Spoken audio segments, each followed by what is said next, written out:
America ও ইসরায়েলের সঙ্গে ইরানের যুদ্ধ বন্ধে কূটনৈতিক তৎপরতা জোরদার হচ্ছে। এর মধ্যে নতুন পরিসংখ্যানে দেখা গেছে ইরানে মূল্যস্ফীতি লাগাম ছাড়া হয়ে গেছে। এই পরিস্থিতিতে দেশটির সাধারণ মানুষের খাদ্য নিরাপত্তা মারাত্মক ঝুঁকির মুখে পড়েছে।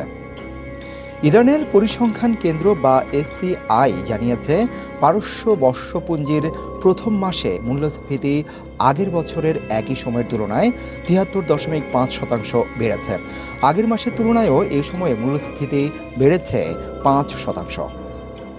ইরানের কেন্দ্রীয় ব্যাংক বলেছে, একই সময়ে মূল্যস্ফীতি ছিল ৬৭%, আগের মাসের চেয়ে বেড়েছে ৭%।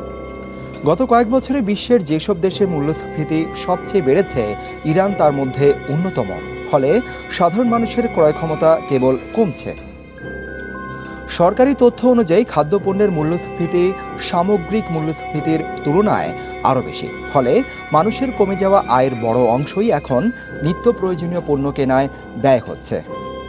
এসসিআই জানিয়েছে, বছরের প্রথম মাসে খাদ্যপণ্যের মূল্যস্ফীতি ছিল ১১৫%। বেশ কয়েকটি নিত্যপণ্যের দাম ৩ গুণের বেশি বেড়েছে। এর মধ্যে ভোজ্য তেলের দাম বেড়েছে ৩৭৫%, রান্নার তেল ৩০৮%, আমদানি করা চাল ২০৯%, দেশীয় চাল ১৭৩% ও মুরগির মাংস ১৯১%। তুলনামূলক কম বেড়েছে মাখনের দাম ৪৮%। শিশু খাদ্যের দাম বেড়েছে ৭১% ও পাস্তার দাম ৭৫%।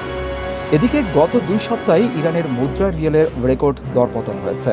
তেহরানের খোলা বাজারে এক মার্কিন ডলারের বিনিময় হার দাঁড়ায় প্রায় ১৭,৭০,০০০ রিয়াল। এক বছর আগে এ হার ছিল প্রায় ৮,৩০,০০০ রিয়াল।